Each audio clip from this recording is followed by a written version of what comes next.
avez un rôle à jouer pour aider à corriger les excès du passé. Vous les collègues des grands qui quittez les groupes armés, je vais le dire.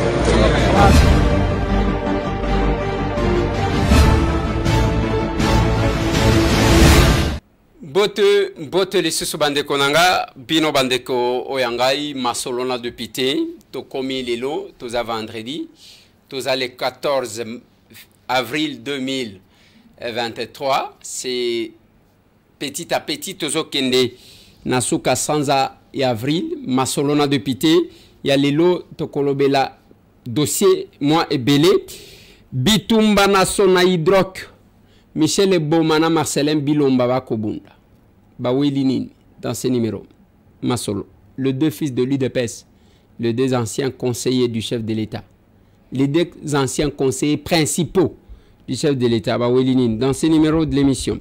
Ils ont été arrêtés les trois messieurs Bao Bazalaki na makambu ya partout oyo ba filmaki bana basi Misato aux arrêts. Ils sont en train d'être auditionnés. Masolo n'a de pitié. Chers collègues, quittez les groupes armés. Je vous ai dit, je vous ai parlé hier, notre intervention à l'Assemblée nationale sur la question de la situation à l'est du pays, bien qu'élu de Kinshasa. Je vais vous balancer un extrait de cela. Masolo. Masolo n'a de pitié, c'est la famille Kambana. Ma famille Kambana qui se plaint. Sur ce plateau, je vais recevoir une dame qui va nous expliquer pourquoi elle est là.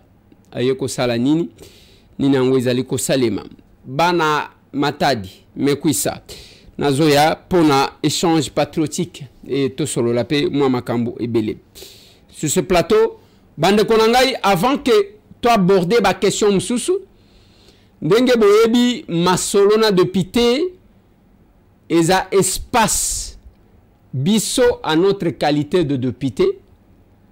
Tosolo la kana bao batinda biso na Assemblée nationale. Topesa kabango ba information même contre la volonté des autres. Bao bazo kamute mapasi tiba kokonda. Et puis to sala ka restitution ya musala bango ba pesa biso. Par l'obligation de redevabilité, toyaka koyebisa bango tozo sala nini. Ndeko Eliezer ozo sala nini. Ndeko Eliezer tozana problème en courant, tozana problème en mai, babo toli biso lupango. C'est dans ce numéro de l'émission Oto Sala Kayango. Ngana kenda Assemblée nationale, pas pona ko kende parce que batuba kenda ko représenter un peuple. Voilà pourquoi j'ai l'obligation de redevabilité. Deux fois to yambaka pe batu ceux qui bazana message à quoi faire passer dans cette tranche masolona de pité. Nenge boyebi toza kana ba makambo belé na Kinshasa.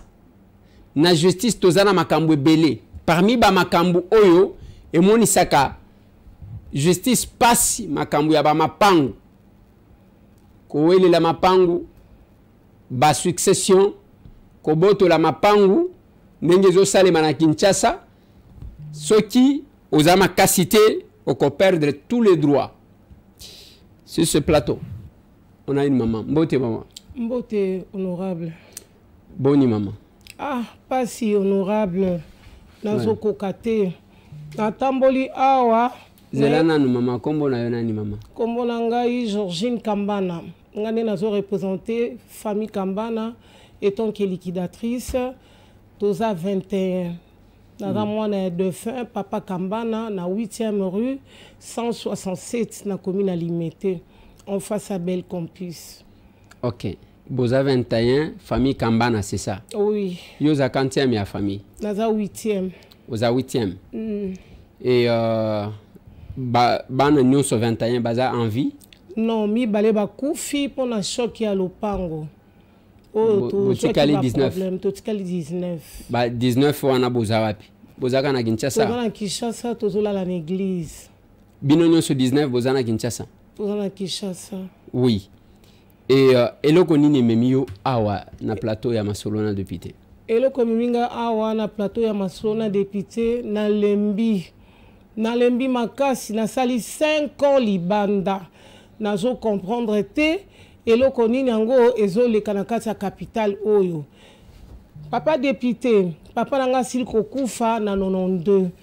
Na 92 to salisaki succession ya bana 21 na bana 21 oyo lopango na biso établisaki yango on bana à partir de 1992 et comme en 2018 ex-ministre Lumeya a sali faut s'arrêter yangoyo basali montage batindeli biso bagent ya parquet na kata lopango na affaire foncier ko sala contrôle et pourtant bango basali ko luka ba mapango ezalaki ya ba mindele o ezaki abandonné menga papa nanga azaki mundele te papa nanga mutu mwindu mama nanga ikasayene ngai onaza mutu mwindu tolongo na faut s'arrêter na ye et comme en 2019 n'arrêter na ye wana lobini n'arrêter na ye na éviter ce que ça la erreur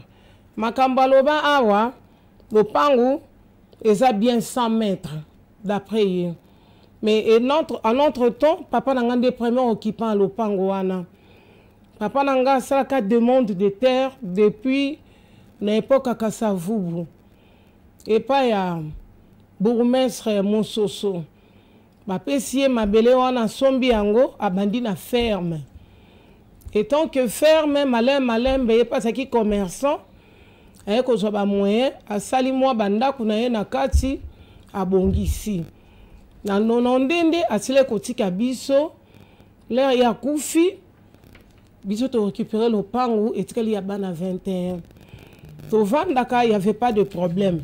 Ce n'est qu'en 2018 ministre Lumeya a l'air à mon changement il kokota pour voir ce qui est en place saison kende monsieur kokota ya kozasu ministre était a sali ba manœuvre na ye moni mtasala ka montage sali ba manœuvre na ye abandi ko tambusa ba gens affaires foncier na nani bato parquet ba sele ba mapango ya mindele par erreur ba kokuya pa na biso biso be mokolongo to zaite to bimaki grand fort atikala ki na bureau sur place étant que pere lokola ba côté qui na kasho kaka ya 4e rue na ba bimisi après 3 jours akimi lopango biso pe bakangi lopango na kadena to kota te donc na minute na oloba to sali 5 ans libanda na 5 ans wana to sali 2e année maître avocat ayokeli biso mawa lobi boya kaka bana limete ne to zalaka babino mama bokola lisami souteze eloko na bino comment boko tika ekene na ba aventure to ko kene na cabinet avocat abandi ko samba to kene na tribunal ya matete maître avocat sambi ba pesi biso raison sambi pendant une année là ba pesi biso raison to ke pas ministre Molendo Sakombi akotaki Molendo Sakombi aye kolongola arrêté o ya Lumeya asali arrêté ya sikazong c'est sur ba droit na biso les raisons si ba droit yango esaki que to longola certificat muto kokufa ya 1982 parce que na 63 ezali kaka comment ba fiche parcellaire na 82 nde ba ko obligé ba concession minene ba salisa ba certificat de fin papa avec ça s'appelle certificat naï yango yo oeza en venant oyo ba établir bana 21 na 4 to joa yango na pouvoir ya ministre Molendo leur allongoli arrêté naï to jui en attendant que passer ce certificat oyo ba salu so magui ba lebi so mbongo 2 fois na affaire foncier. Premier tour, Balembongo, certificat limité. Ah, nini, na manœuvre, ya Kami Kachama. A larga kombo moko boya, un certain Jiren Kandolo. Kandolo wana azane fantôme, amona na kate. Bokendo kosamba na tribunal boyo, bokomona yete. Atikala komona na te. Njo kande na seseza Kami Kachama. Mokolo station essence eza na Pont Gabi. Nous avons répété bien Kami Kachama. Comme il y a joie, moi, chance de fournir carburant dans la maison civile et pas chef de l'État, il y a salarié bande de mafioso. Il y a Kendaraka qui a checké le dossier place ezali azosala lokwa bamagui apesi bambongo abandi konyokola baninga mais kokamwa nazokamwa papa député likambo yango boni akomi kotanga kombo chef de l'état na kati là amoni na gagné partout ekomi oh non lopango eza chef de l'état ayene kaka wana 2019 to voté ekomi aye ndenge nini yo bandi bamagui na obanda kala cc nde abeti sete azongi lisusu epai ya ministre Molendo comment yo kele kolongola arrêté wana olongoli arrêté ya Lumea mpona nini pendant que lopangu eza nde ya chef de l'état président Faci papa député nazo comprendre likambo te comment kosalir kombo ya chef de l'état na likambo ya yebite atamboli epa ba juge d'abord matete po pesa so raison ezala ki boye mais tellement eloko eza pembe jemo kokomisa ngo noir na matete nzamba sali toujours na so pouvoir tous bazong service bato na biso akeli susu comme na ministre Molendo a glissé $50,000 naza na besoin bobo makaka certificat ya bana wana o ba uti ko pesa bango na minicho na oloba papa député kaka ye moko Kami Kashama mukolo station KM wa ko tambola na trafic ya influence na komba mokonzi mboka azo kende komenancer ye moko funde biso na conseil d'état afundi na conseil d'état dossier makabalo pango toujours comprendre te na sambi pendant 2 ans na conseil d'état suka baye ko pesa biso raison na biso te ko zwa balon te ko zwa arrêt ya conseil d'état arrêt batushaka yango te nazo comprendre papa wana te alobi akobunda ti na suka parce que ya sa famille présidentielle mais tokende ki na ba cousin avocat na ngai atamboli akina ba cousin akina ba cousine ya président babi tozoye bakami Kashama wana te tomona kayeka na ba fourniture na ye ya makambu ya ba carburant na maison civile mais ko baza famille na biso balu banyonso baza famille te mais toza biso so bana Congo tellement eza likambo na bango te maître avocat abaluki lisusu azongi na minute na oloba papa na achaka maleta mbongo anje pona ko nyokola ka bano ya ba orphelin azo kende ko déranger ba effacer lisusu arrêt à conseil d'état pourquoi ba pesa so raison donc ba pesa so kaka faute po ya tika la kana lopango yango na ekolela epa mokonzi mboka protéger ba juge à conseil d'état parce que bazo comprendre te comment dossier za pembe ye aza ko obligé bango ba komisa ngo rouge neni epe lopango banetike biso to ba congolais te tous ba congolais ngape na za mwana Kasai président zaka président Kasai te aza président be colonioso papa na Kami Kashama a commis na point d'abord abandaka na la police c'est comme kokengela lupango soko koti 8e mairie okoko tata ba cible na ye bako benga no na jipa ba soda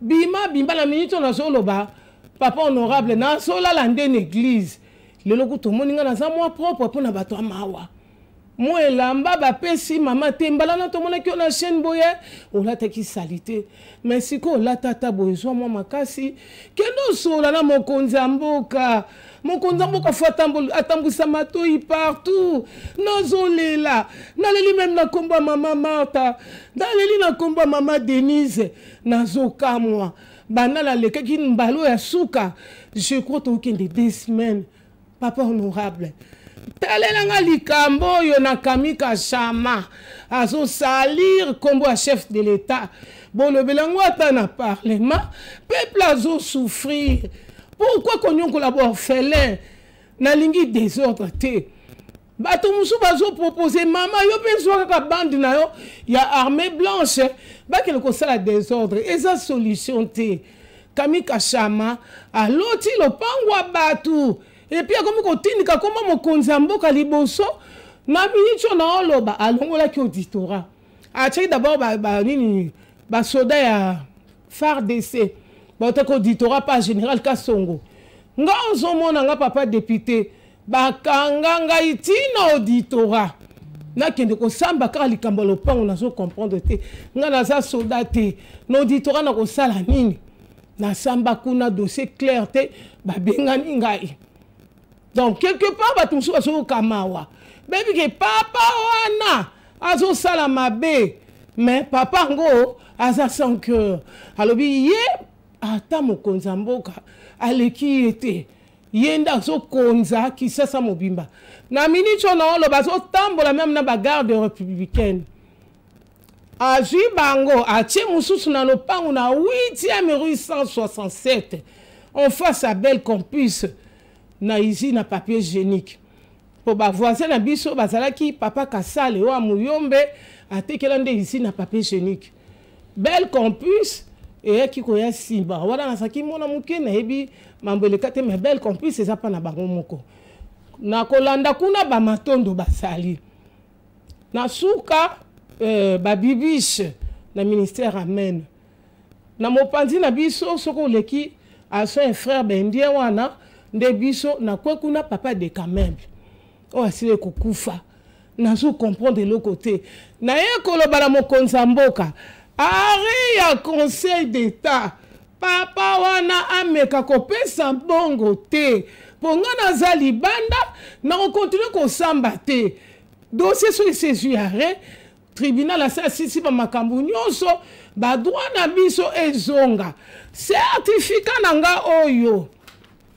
ministre apesaki ordre lisu baanile mpo yalie mbongo na ye na ndenge na ye ekoti na poche ya ministre Molendo Sakombi mpo basalela biso mabe bazongisela ngai certificat na ngai mais arrêt oyo batouche te naye kofukama naye kofukamela chef de l'état naza mama na congolaise ayokanga mawa banda koloba nazomona réaction te papa député yango nasuki motema na epala yo olobela ngai olobelela biso papa Eliezer kotika ngai te are ya conseil d'état yango oyo bajuge babona bango makambo babi tokotushe te eloko banetike yazotambola kala bambongo na ye ba $300,000 mpona nini lopango bana 21 ata mibale basili kokufa batiki mpe bana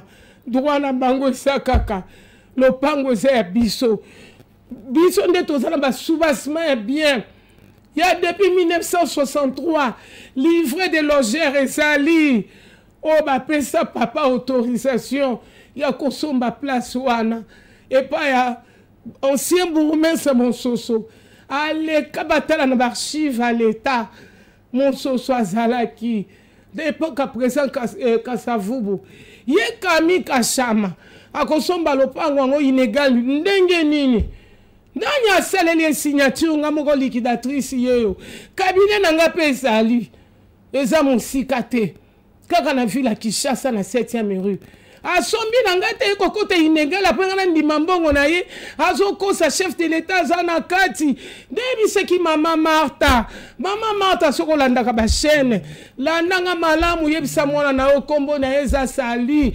azosalire président de la république ti sikoyo bashire wana basa kaka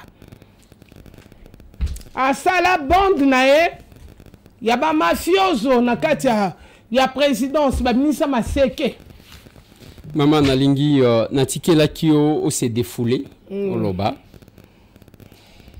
oye pona soki chef de l'état kozwa libako akolanda yo alanda ye balikambo ezali yango papa député mais awa nayoki quand même okei au-delà parce que tangi ba kombo ya batu na ba précision est-ce que Kami Kashama oyebi oshi omona ye amona na kate papa député ye alargaka kaka ba avocat soki likambo ye atindi mbongo abimiso mwe 30 avocat baye kosamba pona ye menga nazaka na avocat moko oh na pesa ta 100 fois kokata na te mazo salango par pitié.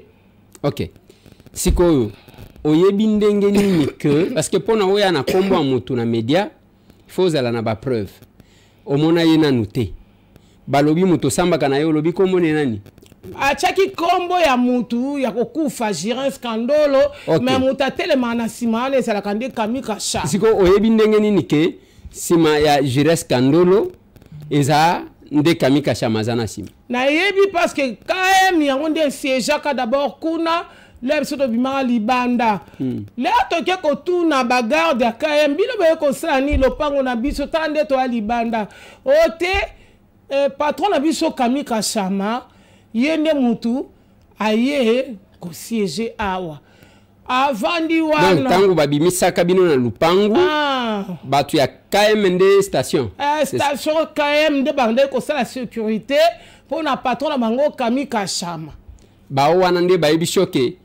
Kamika Shama nde mutu aza sima ye nde mutu azwi lopango ok siko esika nini oyoki epa nani Kamika Shama alobi na mutu ke lupango wana eza ya chef de l'état natindaki batu na maître avocat bakendaki kosonde bato baza na kati donc sécurité oyo oyo batiaki epa ya général Kasongo bato auditorat leo ake kosonde balobi na ye que biloko ya chef de l'état eza na kati biloko na chef de l'état eza na kati oyo toyebi te na baentrepôt nyonso eza occupé na biloko ya chef de l'état lopango eza munene nini en tout cas lopango eza munene makasi naza na certificat awa okoki kotanga papa député eza double concession eza na baentrepôt na kati eza pe na ndako ya munene place tobotami biso nyonso depuis 1963 nga nabotami na 70 na baleki na nga nyonso suka na biso abotami na 87 suka na biso ok ya mibale otangi kombo ya ministre Molendo Sakombi olobi bapesi $50,000 oui wana ozwi preuve wana wapi nazwi preuve wana parce que avocat nanga lere azali kokende pa ministre alongola arrêté bayokanaka na ministre alongoli arrêté après un jour avocat azokende po akende oyebisa ministre ndenge nini tosi tofuti mbongo epa conservateur kuna na limité po établir certificat sika alongola oyo ya 63 lokola eza ya moto kokufa atia na komba beritier ake kokutana na bavoka ya Kamika Shama balobi na ye boye ozoya kosala mosala punda parce que biso mbongo nde ezoloba na minute oyo yo ozata na eloko te na maboko me biso toa na 50,000 bavoka na ye mo nde balobaki yango nde balobaki makambo ya 50,000 babiso toza 50,000 certificat na bino etikalaka jamais kosalama bon mais maintenant maman ozomona te ke ere moko ozali koinvente makambo dans le sens où Girin Skandolo lobi amonanaka te tikala komona Kamika Shama omona ye pété namona ye te me batu na ye nde babetaka se te eza Kamika Shama ye moko na batribunal la biso so toleki ye akendaka siko na kombo ya chef de l'état eza dossier ya chef na minute oyo na concession wana olobi basoda baza kuna eza bagarde républicaine voilà ba-JR oyo ya président nde baza kuna nde bazali ti lelo liboso banani bazalaki liboso ezalaki KM basécurité na police siko tellement tozali kokende mingi tozosala mwa bamakelele na balabala aye kolongola police nde ekotya FARDC ya auditorat après nsima mikolo après le maître avocat ke kosala sondage sur place nde baye kotyele sikoyo bagarde républicaine donc na minute soki tokiti na yo eza bagarde républicaine nde bazali wana nazolinga kutu nakende mpe nazume mpe kaka espace wana mpo balakisa na bilili voilà maman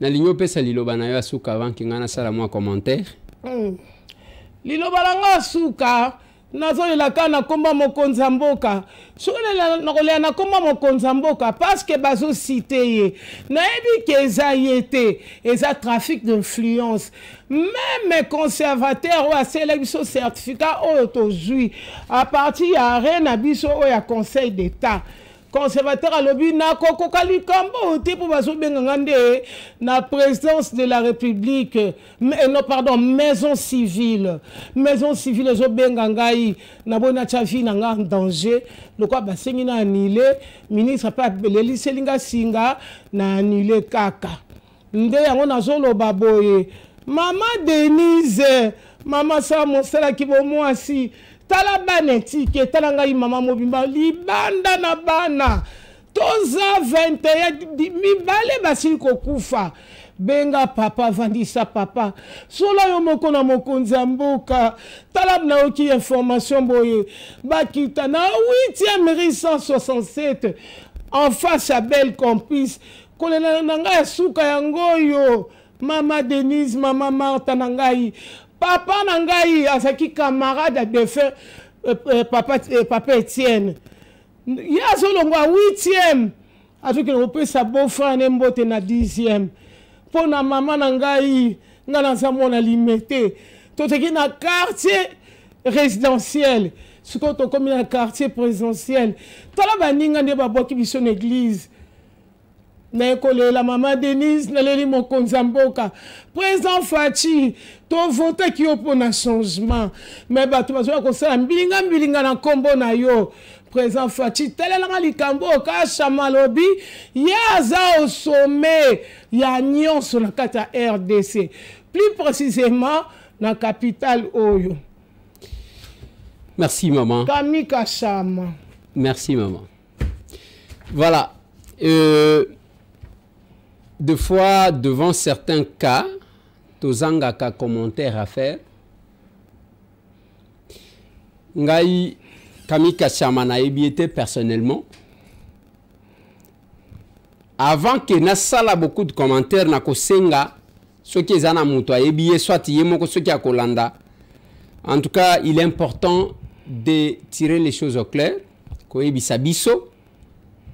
Comment est-ce que Zaya solo kombo na yo bazo tanga ozana sima ya biloko ango? Est-ce que yo moko muto zali ko placer ba militaire? Est-ce qu'il y a la garde républicaine? Mamanga na kobenga chef d'état-major. Na kotuna ye na kokakoyeba ba garde républicaine bazakuna pona nini bazo kengela nini? Parce que le chef de l'État ne connaît pas tout. Nyoso ayeba kate ezana makamususo komona kama mtu mi chef alobi na ngai er moko pe chef alobi te. Donc tokoya ko vérifier sinon ezabi loko que ça soit le chef de l'État, que ça soit babiso to telemelaka pe to telemela. Je vais aussi contacter le ministre Molendo Sakombi pour lui poser une question précise sur la question ici, sur ce dossier. Alors, nakotuna ye comme ça na kokakoyeba soki ezandenge nini. Mais sinon, ceux qui n'azui yango, nakoya kozongela yo, nakoka ko pesa yo oyo ngai nako ramasser comme information. Pour na lilo, nakotika nanu sans commentaire, je vais revenir par la suite pour na commenter. 8e rue 167, en face à Belle Complice. Concession Kambana, premier occupant.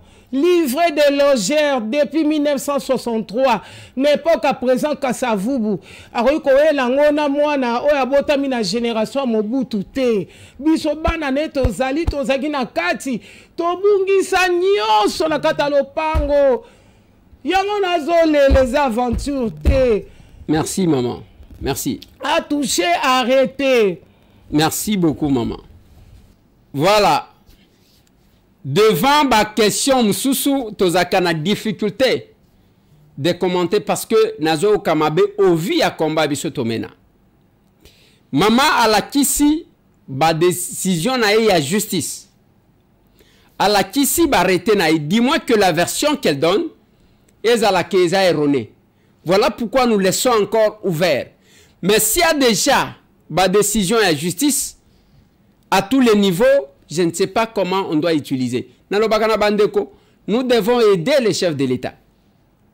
Il faut que nous soyons Kosunga mokonzi ya mboka, ce n'est pas rester dans les réseaux sociaux en train d'insulter les gens. Non. Soit kotali sa impolitesse na yo, eza place yo zali, il faut osala eloko ya malamu pona batu ba sepela que voilà, même quand vous allez parler du chef, muto akondima yo. Ce qui est salangote, c'est compliqué. On est des fois caractérisé na ba lokuta na impolitesse, surtout makambo réseaux sociaux oyo mutu nyo so ko vanda afingi mutu, mais bimela mutu de. Bimela mutu oloba. Bimela mutu oloba. Biso tolobaka awa. Na Assemblée nationale bisika biso batinda biso tolobaka. Lobi na betela kibino lisolo. On a parlé, j'ai vu qu'il y a quelque chose qui s'est fait. Ma première proposition de loi, tant on a commis député, ezaki a koloba que muto ya ko trahir mboka na ye, a cause manduki contre son pays, ou a ko comploter na ba paya. Jusqu'à sa 4e génération, à quoi occuper la fonction et les caté. Parce qu'il y a plein de rebelles là-bas. Baké babomi baye bazu ba poste. Lobby na plénière to rappela kibango. Ko rappele wana to rappela kibango et tia kibatu mal à l'aise. Mal à l'aise. Naba commissionnaire, naba nini, mal à l'aise. La régie. Merci, honorable président. Honorable président, permettez-moi de parler en lingala parce que je suis à l'aise en lingala, honorable président. Honorable président, honorable membre du bureau, estimés collègues. Boyebi, il y a peu, le président de l'Assemblée, Alobana Bisso Awa, chers collègues, quittez les groupes armés. Et tout le monde a dit blague, ma collègue n'a pas mis baya comme menacé président Aou. Les lots commis wapi. Est-ce que Bozomon a dit que l'insistance oyo elingi ko salema ya ke tolobaka est vraiment une décision ya côté kaka bande bisika bande comme sous bazali ko dépendre. Soki batu bazana souci koleka. Ces bureaux nous donnent l'occasion à couper sa motion d'information. Combien basi bazu motion d'information ya kolobela biso o balingi ba lobela kaka awa pour que to bimisaka ba makam.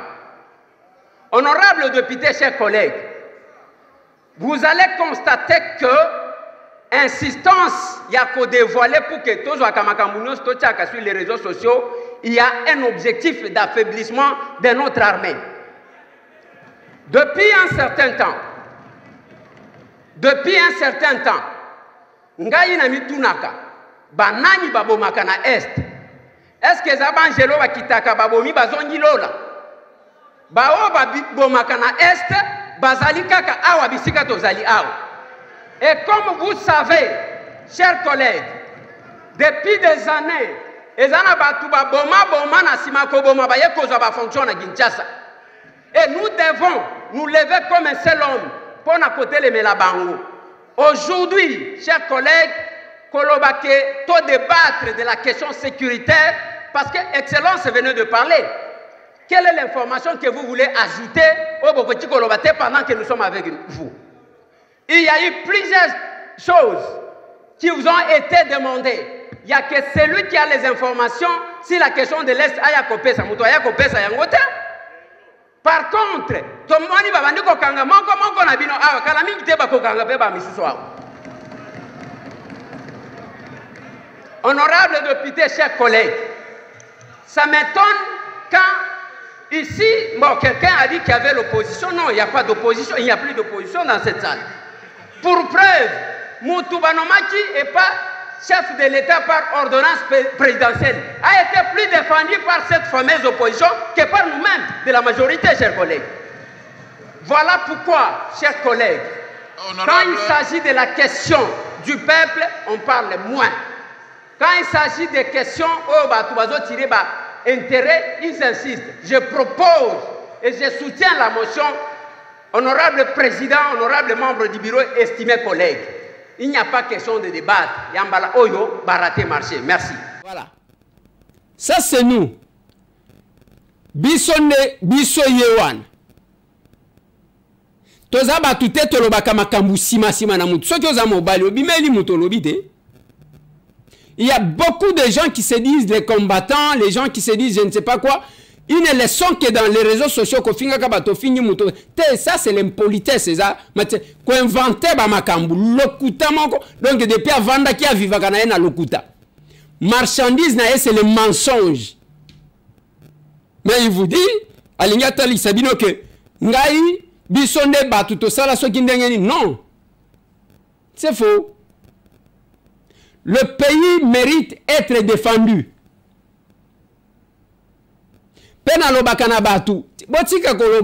Ce qu'on fait aujourd'hui, lobby basala gango. Lobby basala gango. Le lot ça continue. Monsieur Tambo ne reculera pas. Je reste là. Thibaut Kokonda. Et des fois, ça m'étonne même aux Okuta, même les intellectuels qui se laissent emballer. Et les airs, qui bazolo baboy. Et les airs, qu'est-ce que j'ai à voir avec eux? Vous voulez me voir, moi, Tambo, la villageois de mon état. Je dirai la vérité et je foncerai. Des menteurs sont pleins sur les réseaux sociaux. Il y en a qui utilisent, qui utilisent même le nom du chef de l'État. Bisous aux approches à chef des menteurs. Les lots na hydroc. Problème est Zakuna. Les deux anciens conseillers principaux du chef de l'État. Mokwaza PCA. Maître Michel Ebom. Moussouaza DG. Marcelin Bilomba. Je vois une lettre ici. Nalingi. Batielanga Yango. Comme ça, tout en a ensemble. Je pense que la régie va m'aider de balancer cette lettre. Toko Kakotang ensemble. Oui. Elle est là, la lettre. Bakomi wana tobanda Société nationale des hydrocarbures du Congo. Société anonyme, unipersonnelle avec conseil d'administration, capital social, tout ça. Balobi, décision numéro 005 du 12 avril 2023 portant limitation des pouvoirs de M. Bilomba Mbale Marcelin, directeur général de la Sonahydroc SA. Les conseils d'administration, vu les statuts, vu le règlement intérieur, vu les points inscrits, considérant que plusieurs faits mis à charge de M. Bilomba Mbale Marcelin, directeur général de Sonahydroc SA, lesquels faits sont de nature à mettre en mal la relance de Sonahydroc SA. Faisant état de son absence à cette réunion, bien qu'invité, le Conseil a statué sur base des pièces, constatant que le fait sous-évoqué constitue des fautes lourdes. Il s'agit de points: opacité dans la gestion, refus de transmettre au conseil d'administration les documents et informations demandés, la signature de plusieurs contrats sans passer par le conseil d'administration, les engagements financiers au-delà des limites de la direction générale, des attitudes irresponsables, irrespectueuses et infamantes à l'endroit du conseil d'administration, insubordination aux ordres de la ministre d'État, ministre de portefeuille.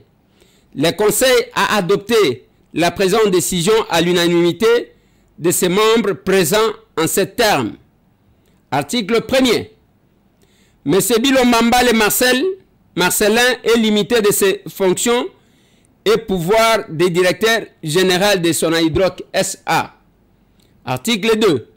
Il ne peut pas engager, ni représenter, ni agir pour les comptes de la Sonahydroc SA, c'est jusqu'à ce que l'Assemblée générale de l'actionnaire unique, État congolais, se prononce à cet effet. Article 3. La gestion quotidienne de Sonahydroc est confiée à Madame Bahati Tito, Arlette, directrice générale adjointe, de manière intérimaire jusqu'à la tenue de l'Assemblée générale de l'actionnaire unique. Article 4. La présente décision vaut retrait de confiance à l'endroit de M. Bilombamba Le Marcelin, directeur général de la Sonahydraulique SA. Article 5. La présente décision sort ses effets au lendemain de sa signature. Fait à Kinshasa, le 12 avril 2023, pour le conseil d'administration Maître Eboma Ablavi Michel. Bandeko, nalingaki totanga ensemble mukanda oyo. Na Sonahydraulique tozana bana mibale ya UDPS. Marcelin Bilomba, Michel Eboma. Bango mibale bazwa confiance et pas chef de l'État. Azwa bango na cabinet na ye comme les conseillers principaux. Oyo azalaki chargé à économie, Marcelin Bilomba. Oyo azalaki na mine et énergie, Michel Eboma. Na sima chef de l'État abwaki si bango te parce que tango alongola ki bato. Batopin, na moni fonction ba pesi bango te, ba jise kaka bongo na moni fonction ba pesi bango te, ba wana bakei. Mais chef de l'État a nommé bango lisusu. Atindi bango siko na Sonahydraulique bokende ko relever. Lelo voilà ce qui se passe actuellement. Na lingi to réfléchir moi muke, je sais que makambo ngana koloba bakopesa video lisusu mbongo bobenga. Bofinga Monsieur Tambwe. Monsieur Tambwe soutient Mwanda Tutu. Monsieur Tambwe. De bêtises comme ça. Vous êtes achetable même pour $50. Bozo le kakuna lokuta na lokuta. Je dirai la vérité même si ça vous fait mal. Je vais le dire. Parce qu'on se connaît. Rappelez-vous. Depuis que nous sommes là, combien de personnes que les chefs de l'État ont kangisa? Bazo kanga compte tenu à bas comportement. Tomona mwana mususu wa UDPS azalaka eteni nongono suka akena prison. Bato ebele bazo suka kaka mabe, je ne comprends rien. Alors que bino nde boza censé kopesa ela mususu. Avec ces comportements o boza nango. Ya même place moko ba pesi bino ya muke bozo koka ko gerete bobandi ko pesa mokonzi yango yo anomaki bino ko pesa ye mutu pasi akataka ba makambu na bino. La constitution de l'union sacrée ndenge bomone liango. Bino moko déjà bozo kende affaibli parce que vous vous détruisez vous-même, vous n'aidez pas la République. Nyonso tozalaki koloba yango te bozo salela. Voilà pourquoi M. Tambwe restera le vrai défenseur ya ba valeur ya komana biso. Oui, le vrai défenseur. Voilà ce qui attire la jalousie de tous ces gens-là qui se lancent dans la campagne de diabolisation. Parce que bazomona ke ye, mais c'est un bon jamais à ça la chantage, jamais. Bon si bon mona na photo na chef de l'État, ngana mona kaye, ngana mona ka chef de l'État ta. Ne mona ka chef de l'État ta. Binonde bon mona ka chef de l'État. Nazaka comment na Félix Antoine Tshisekedi Tshilombo président ya UDPS. Nazaka comment na Félix Antoine Tshisekedi Tshilombo secrétaire national ya UDPS à l'époque. Depuis que Azakuna binonde bon mona kaye. Mais bon ça là quand même que les chefs de l'État soient à l'aise, même ceux qui ont la lobby, tala makambo. Au lieu de relever société, tala, Sony. Sony. Et les valeurs de notre combat, même temps chacun a un degré à combattre. Pesa image. Total, yo salanine concrètement. Ce pouvoir, je le défends parce que c'est le fruit de nos efforts. Bien que Nathalie Kangolo la Michi Aquarium. Vous voyez même quelques combattants de l'UDPS ont été manipulés pour diaboliser M. Tambwe. Bazo Kende en train de m'attaquer. Quelques combattants, Bazo Kende, Bazo Sala, Parlement debout, M. Tambwe, il faut diaboliser. Instrumentaliser. Pour $100. Et quand on s'est battu, on connaît qui est qui. Même je défendrai ces valeurs. Talasoni, chef de l'État, a salibino confiance. Bozaki ba conseiller principaux. Bolongo kuna bokomi esika. Ce n'est pas possible. C'est pas possible. Ngana éviter. Ngana éviter. Finalement, ba kotia la nani mutema. Ba avantage ezabino. Ba mbongo ezabino. Nyon surtout wana tout le monde conseiller du chef de l'État, conseiller du chef de l'État. C'est comme si biso to bundela bino kaka. Tout ce que nous gagnons comme salaire, c'est la diabolisation. Et vous complotez avec le Rwandais pour nous attaquer. Il y a un pyromane qui joue au sapeur-pompier. Nous vous connaissons. Mais cet homme n'est pas achetable. Et vous le savez, place Bozali. Mais cet homme n'est pas achetable. Vous avez le pouvoir, vous vous comportez comme ça. Mais finalement, quand on essaie de parler, allez, Batindi Bamboa va nous attaquer.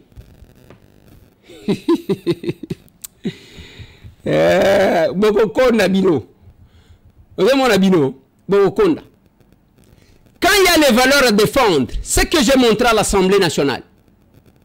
Dans cette assemblée-là, Toza Batobele, le député Toza Ebele, même Boko Kumisa, Toza na bango kuna, nalobaga na batu tanga 10 députés, 10.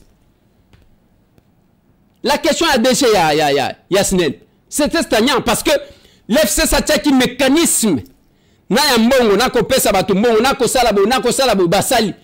L'unique personne qui a bougé l'hémicycle, Olinga te monsieur Tambo que je suis. Villageois de son état. Allez, nazo suki sawana pona lelo bande konanga. Affaire partous, on a arrêté 3 personnes. Bazo Sambi Sabango, Ezana Nzama Kayumba Victor, commissaire supérieur, Bissimwa Moulassi Delphin, et puis Monjan Matingi Faustin. Baomi Sato wana bakangami, Bazo Sambi Sabango ne ba filmaki, Bana Basi wana, Babavir, et après, Biloko wana après décès à monsieur Gabi Bembi, Oyo akeko ko ya victime ya Biloko wana. À un certain âge, il faut qu'on ait banni kosala. Bande konanga nazo suki sawana pona lelo. Le plus grand parti politique du Congo, c'est l'Action commune pour la République. Voilà pourquoi batu bazo zwa ki pelekes. Campagne à diabolisation. Bazo comprendre te dans 7 mois. Ndenge tozabo, tozana ministre te, tozana mandataire te, tozana bisika ba pesa kabiso mbongo te, les simples mbolo ndenge tozali boy. Mais la manière dont le parti est en train d'avancer, de enclencher la campagne de diabolisation, nous enclencher Bogokonda. Oui, nous sommes capables. Oui, nous sommes capables. Oui, nous sommes unis. Oui, nous sommes en action assez. Oui, nous sommes capables. Oui, nous sommes unis. Oui, nous sommes en action assez Congo, assez. Tenons-nous la main, travaillons ensemble pour changer le Congo, assez. Oui, nous sommes capables. Oui, nous sommes unis.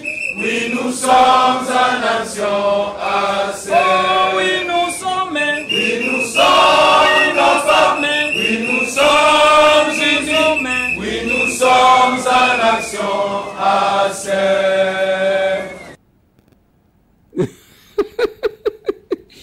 Allez, il a défini pour aujourd'hui. Bala matadi mekuisa échange patriotique ya lobby na kosala ngona matadi. Bana lukunga zela natala soki bozana ba programme déjà.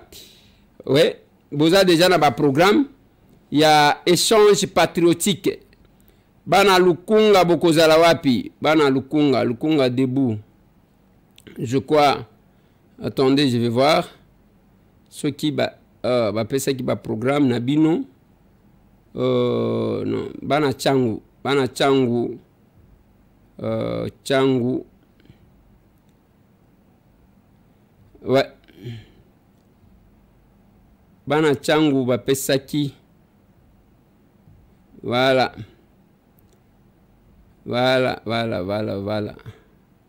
Fédération de Tchangou annonce imminente échange patriotique de ce samedi 15 avril 2023 dans le district de Tchangou de 9h à 12h lié Arare, référence Mama Yokabaz tout au long du boulevard Lumumba.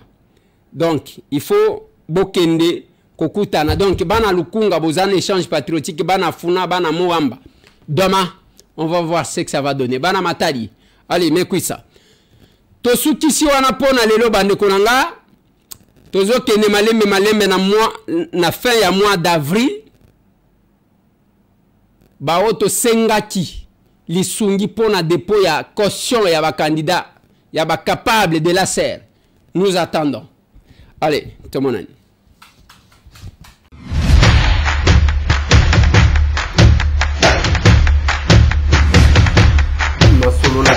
Honorables députés et sénateurs, vous avez un rôle à jouer pour aider à corriger les excès du passé.